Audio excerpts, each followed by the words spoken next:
Hello everyone, this is Sylwia&Philippa. We created this session to show you how you can use 3D CAD software to be able to adjust garments that later will be produced in real life. I think it's very important to understand that digital twins have the same physical properties as the physical garment. It's important to understand how they are translating in digital space. My name is Sylwia Szymczyk. I work as 3D apparel specialist for Timberland, and basically my role is to translate physical garment into digital space, to adjust the pattern, to show to our technical designers and product developers how garment will look like once produced, to let them to take better informed decision and make less physical samples. Today with me, it's Philippa. And Philippa, please tell something about yourself. Yeah, sure. So hi, everybody.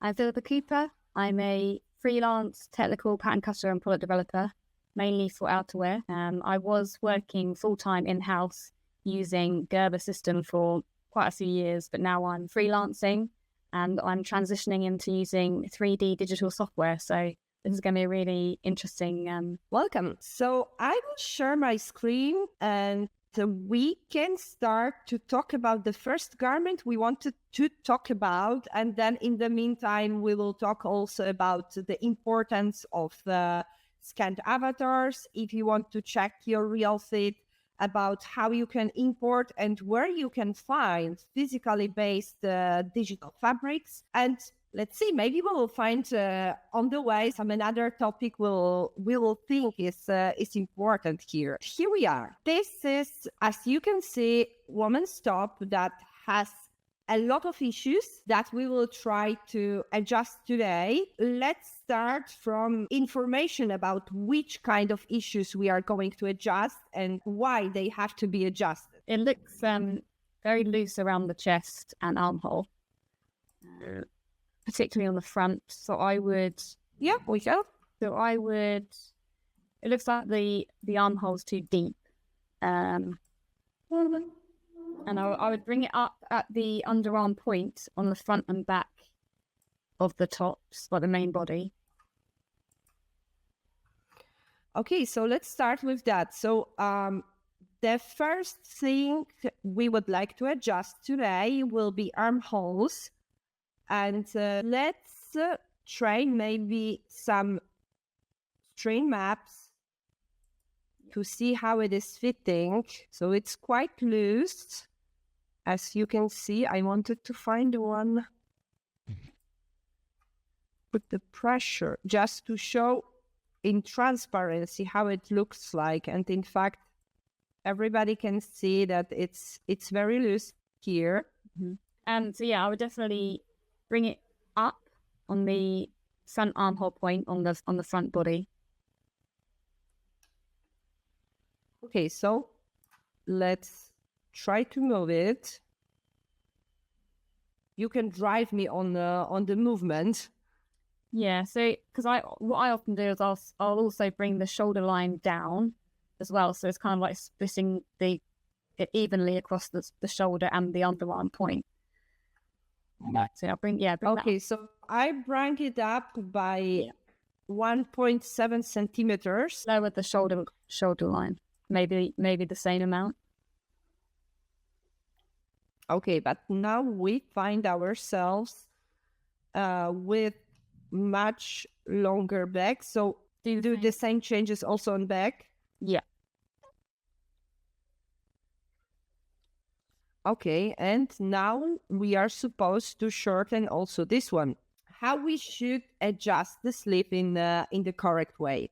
To start with, I would start with each underarm point on the sleeve and check the distance between the first notch and the underarm point and get that to match. So let me check the stitches. Okay, we just have the full.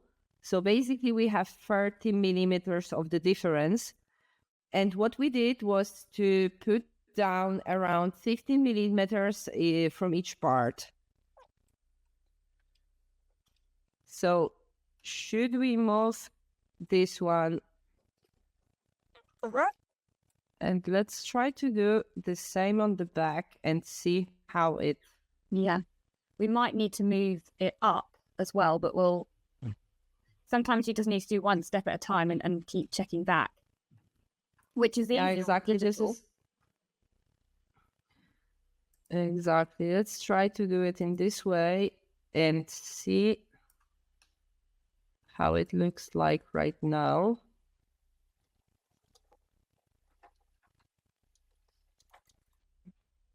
So it already starts to look much better, but I would say that makes sense to change the particle distance on the whole pattern, because now the particle distance is quite big. So probably we are losing some information. Okay. What is it currently, 20? Yes, it's 20. Let's make it 10. Okay. And let's see what change. And let's change the simulation to fitting. It will take a little bit time to adjust. Yeah. But at least we will have some more accurate information. Then the garment itself is not very complicated, so it shouldn't be so hard. It does look like the shoulder. It looks like almost like a drop shoulder. So we need to kind of Exactly pull that up. So now we have it almost 11 centimeters. If we make it something like 8. That's what's really good about doing these digital alterations, because sometimes you don't want to make too many changes at once because you're not sure what might be causing a different issue. So if we just move this up, if it's too small, we can just quickly make it longer again without having to make a sample. Yes. So really good. Yeah, exactly. So I put it at 87 instead of 107 millimeters. Mm-hmm. And I will do the same on the back. Already looks much more on the right point. Taking whatever we took off the shoulder and adding it onto the sleeve head. You're right. Okay, so let's add this 20 millimeters here.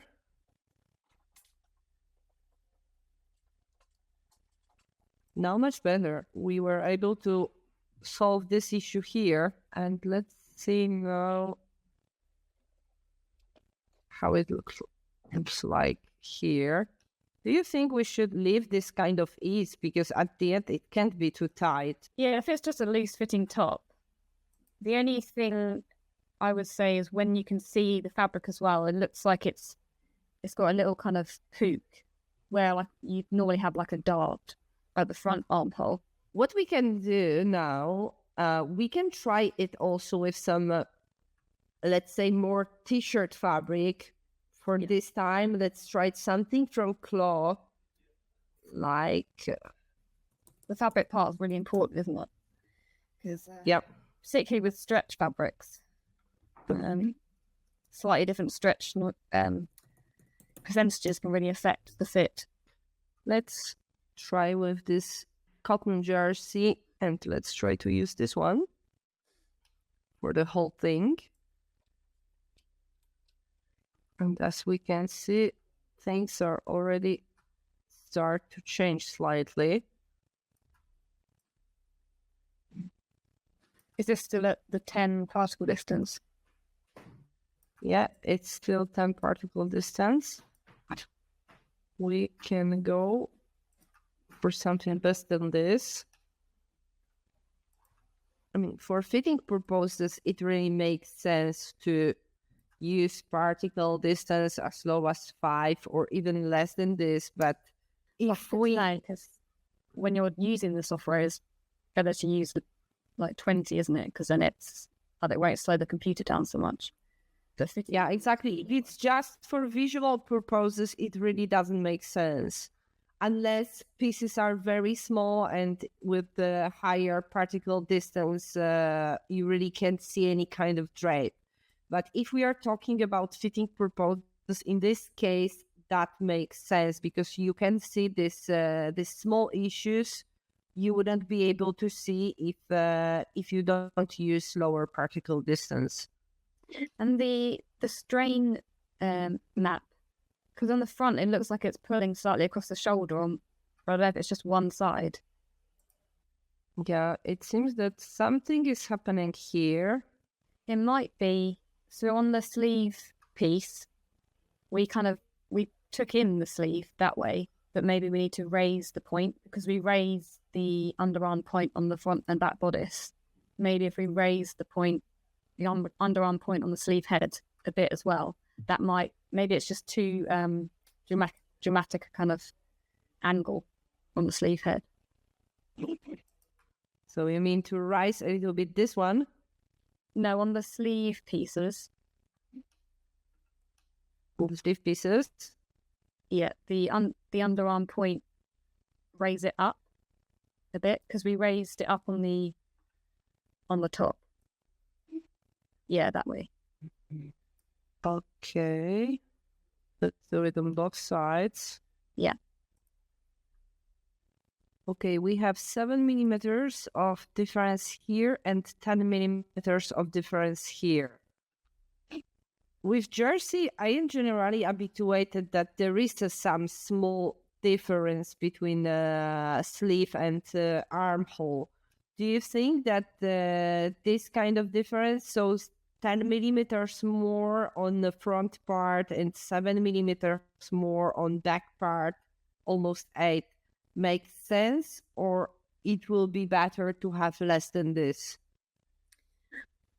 I think less. I mean, if I'm working on stretch tops, I generally don't really have hardly any ease on the sleeve head. It's only more like a woven, quite a structured woven sleeve head. But that might be controversial, because some people always want ease on the sleeve, but I don't. I believe that every pattern maker have their own rules, if we can call it in this way. And if you see that it works in your case and you see that the garment fit, I mean, that's the most important part. Yeah. So we have here 7.7 difference. So do you think we should to work in this case on sleeve or on armhole to make it less? So a sleeve head is longer at the moment. Is that what you're saying? Yep. Okay. Can I see the front? Please move the avatar around to show the front again. I think make the sleeve head less, because it still looks like there's plenty of room in the armhole. Okay, so let's put it a little bit less. How things are changing for us. So now we have 2 millimeters of difference here, which I believe it's okay, yep. And 5 millimeters on the back. On the back, yeah. That should be fine. I mean, generally in terms of pattern tolerance, it's hard to get a pattern absolutely perfect. So I always allow up to 3 millimeters tolerance, depending on the garment and the seam. But that's like a general rule. So 3 to 5 on a sleeve head, I think, is fine. Okay, what we can see here now is this thing. Do you think we should to make back armhole a little bit deeper, or this is something that could stay here? So is that, if you pull it on the avatar, will it just kind of drop out, or is it actually it's being restricted? Let's try with the fast simulation, so we can work a little bit faster, and hopefully. So let's pull it a little bit and see. No, it stays. Like it creates this excess of fabric here. Do we want to have her with arms down? Yeah, it'd be good to see. Okay. A lot of things happened right now. Yeah. But I think that might be because we just moved the arms and the fabric hadn't necessarily adjusted to that pose.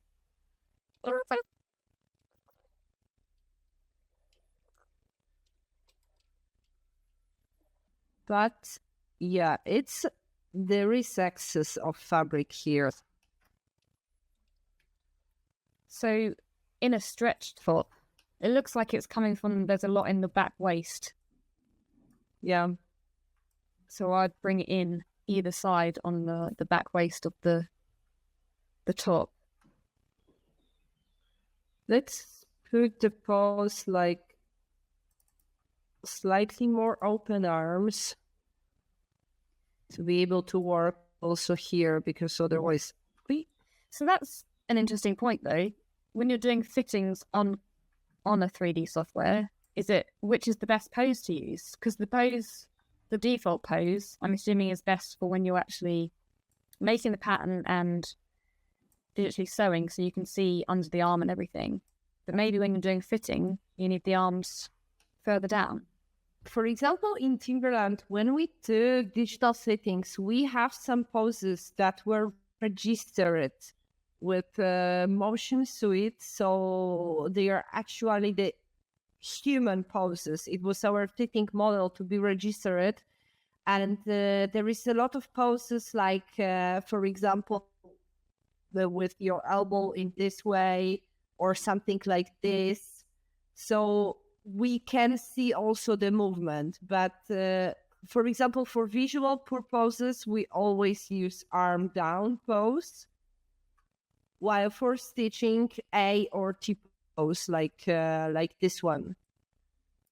I believe that the most important part is to have the natural pose for the sitting, and also to use more than one, because you can use the arm down one, but for example, if you want to check on sleeves, I believe that also makes sense to have something like T-pose or arms up or something like this. What do you think?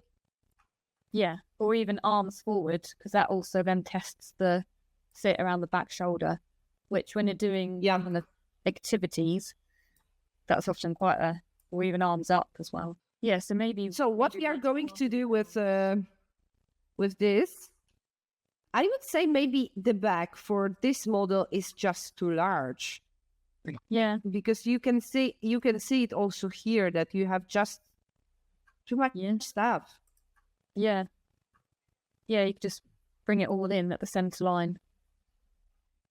What I anyway would say, that every adjustment you do using 3D software, it's really worth to export it back to proper 2D CAD if you have one, and check the pattern again, because yes, you can see here if the pattern has the right measurements, if every piece has the same measurements like the other one, but I believe the standard and the plastic 2D CADs have much more functions that make it easier. Yeah, I mean, Gerber's 2D pattern making is... But are you still using Gerber when you do your patterns, or you moved directly to do everything in 3D? No, I'm not using Gerber, just because it's more viable for a big business, not a freelancer. It's just too expensive. Whereas Clo is affordable, but I still do some manual patterns as well, which is not ideal. But I think as your primer right now, CAD software, you are using Clo. Yeah, but I'm still doing the majority of my patterns manually at the moment, which is not really what I need to be using clay more. And how do you digitize them later when you do them manually? Or what is done manually stays manually? That is another interesting topic, though, because I think how you digitize your patterns into the software, and also how, if you want to check them by printing them off, there's kind of two other topics that are quite interesting. So I will often do like a kind of scale square on the pattern, and then I would just take either scan it if it's not too big, or take a photo and then trace around the photo, but then also check all the measurements. Which is, it's better. This is an interesting way. There's also, I've heard there is like a digitizing pen, but I think it's quite expensive, where you can kind of just... Oh, I had some. Yeah. I had one, but I bought it together with 2D software, and it has a kind of a paper layer under, and then you put your pattern on that, your paper pattern on that, and you just trace the points, and it somehow directly in the 2D CAD software create the pattern for you, but it's not perfect. Like, it also has a lot of errors. It's good solution, but I believe that you may even spend the same time taking the photos and tracing it today in block. Yeah. I mean, even when digitizing on the Gerber digitizer, that's not necessarily 100%. You still have to clean up the lines, check the measurements. So I don't know if there is a perfect digital solution for that. But I mean, I could send the pattern to someone who has a proper digitizer and get them to do it, and then send me the pattern to check on Clo. But I haven't tried doing that yet. So there are services like that. Do you have some name? Do you have some email address that we can share eventually for something like that? Because I believe that there is a lot of people that has quite a big library of physical patterns in paper, especially the freelancers and small companies, and it's a big effort to digitize everything, and you need it digital if you want to start with 3D. So maybe if there are some services that can take it in bulk, maybe also with some competitive pricing, that is something that could help people to become more digital. Yeah, I think a lot of services that offer grading will also do digitizing. So I think grading is quite a more rare skill than pattern making, because it's a whole other set of skills. So, but they often will say, "Oh, we can digitize patterns as well as grade them for you." So, and then they'll export it in different formats that you need.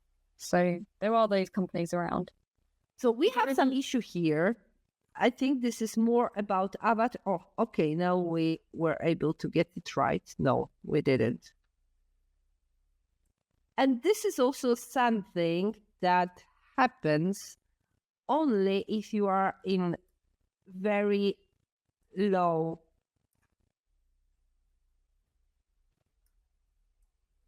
particle distance, because it may happen that if it's very close to your avatar, it is going inside the avatar, and this is why we had this issue. Okay, yeah. Like, if you have higher particle distance, it's difficult that something like that happens. But if you are going very, very low, probably the garment particle distance is lower than the avatar particle distance. So basically, the particles are going inside. I see. So what would you suggest to... So I would load down the particle, like make it higher. Yeah, influence, make it higher. Mm-hmm. I would put it to like 10 to see how it looks like. Or I would put it to first to accurate, because also the thing that Chloe is doing when you go to fast GPU is that this kind of errors happens much, much more often because the simulation is much faster. So it is doing much more iterations in the meantime. While in case of this one, let's get back to the stress map so we can see the garment. Like in case of accurate simulation, it's much slower because it needs much more computing power, and it's much more difficult. It starts to go inside the avatar because it just won't arrive to this number of iterations, if I can say it this way. Yeah. But anyway, as you can see, now we don't have this issue anymore. So I was going to ask, normally if I'm adjusting a pattern, I would stop the simulation, adjust the pattern, and then simulate it. But you've had it like simulating as you're adjusting. Is there like... No, when I moved the points, I actually stopped the simulation. Okay. And this is a good practice, because if you have very fast computer, you could potentially do it even in real time. But you need very, very, very fast computer, the first thing. And the second one, probably if you don't stop, you may miss something. Yeah. Because it's a good practice, what you already said, that you move the points, like just 1 point or 2 points from front and back, check how it will look like, and then do the second iteration with moving different points, because in this way you can see what actually happens with the garments in the meantime. Yeah. It's a good practice. Okay, so exactly. You press it back when you move your points. So we still have this issue. Like, it seems there is too much fabric here. Is it a real issue, or this is how this garment should fit? Because it needs this fabric. It doesn't look right to me. Of course. Oh, okay. Yeah. No, it doesn't. It's not hanging right, is it?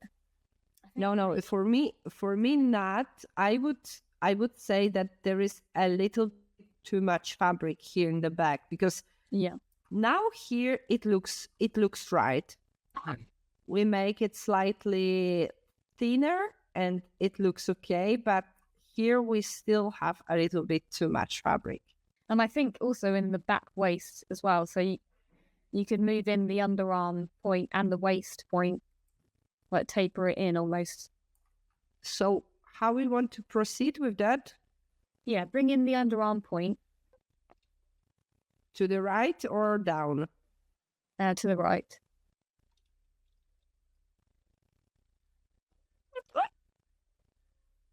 And do we want to work on waist or not yet? We want to see first. Yeah, let's here. But see if that's helped. So I would say that this is the right way to go, but maybe it needs another 5 millimeters. Yeah. Because it starts to look much better, but yeah, still there is something here. Let's move this point another 5 millimeters, and we have quite a lot of difference here right now. With the sleeve head. Can we go from here, or it's always better to go from the head? If we're working on the underarm point, then normally where you are at the moment is where I'd take it in. I'd only really work on the sleeve head if you're moving the shoulder line. Okay, so let's see. Okay, now we have 5 millimeters of the difference, so I I would say we can leave it. Yeah. And I would say also that now it starts to look right. Yeah, it's starting to sit better, isn't it? I'd say there's still a bit too much fabric in the waist, but we'll come to that in a minute. Depends how Yeah, much you exactly. want it, I suppose. Yeah, but here it's a little bit too much. Yeah. You can see even the shape of the pattern. It's almost looking like an A-line dress, which... Yeah, exactly. So yeah, I would say that sleeves looks okay. Probably there is something to do also in with neckline. Yeah. Because it seems to be a little bit too open. Like I would say it needs to be a little bit more close, but let's go for the waistline. Yeah. And then we can finish with neck. Okay, so let's back to our garment. Let's work now on the waistline. So we have front that has still a little bit of waist. Yeah. But the back lose it completely. Yeah. So I'd say the hip is sitting okay. So, because sometimes you need to look at the hip as well as the waist at the same time. But I think the hip is, you don't want it to be too tight on the hip, but you don't want it to be too loose. So it is just the waist that we need to bring in. Do you agree? Okay. Yes, I think you are right. Also because, yeah, on hips it's not too loose. I would say it looks good. Let's see the push mark. Yeah, you can see it's just the waist. Yeah, which is way too much fabric. So what we do, we just move it a little bit like this. Yeah, because I mean that's what I would do because it's a stretch fabric. If it was like a woven and it had the darts in the center, then I would then obviously spread out the adjustment. But because it's stretch, it's just going to pull it from the sides. Okay, so let's see also the different. Okay, I think it's okay. Maybe this one is a little bit like, yeah, it's 1 millimeter. It's okay. So let's try to see how it looks like.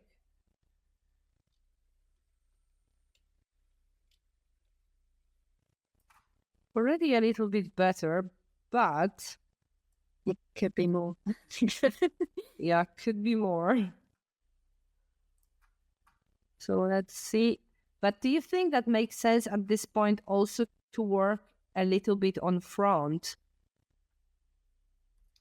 Even if front doesn't look that bad, but if we move just the back, then will it be matching front correctly? Yeah, and you want to make sure the side seam is at the side where you want it. So yeah, we could try moving the front and back and have a look.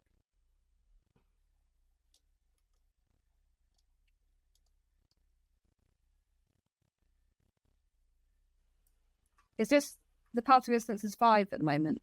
Is it? No, it's 10 right now. Do we want to check it on 5? I think it. No, now you've kind of pulled it around a bit. It's looking better. Would you always recommend checking it in 5? So I would say that you go to 5 if you really like the result, to be sure that it really works. Because if you already see, for example, with 10, that there is still something you want to work on, it doesn't make sense to go for 5. Okay. Well, it does seem to be sitting a lot better. I think there's always going to be some... Yeah, it's always going to be something. it's not really a skin tight sort of top. It's kind of just a fairly regular t-shirt. Yeah, I would say that we can back to the waist once we will work on the neckline, because I think that it is pulling a little bit too much here, because you can see also the waistline, no? That it is much higher here. Like it is going up and quite a lot. Yeah. So I would say we can get back to the waistline once we adjusted this part, because otherwise we are risking that we adjust here and we destroy everything we did here. Yeah. Because maybe it was a wrong thing to do, because I see that the back generally is going in the right way, horizontal, while the front it is not, because it is pulling to up. So I would say that the next step to adjust this one is going for the neckline, and only after that get back to the waist. What do you think? Yeah, no, I agree. Yeah. Okay, so we can stop here for today.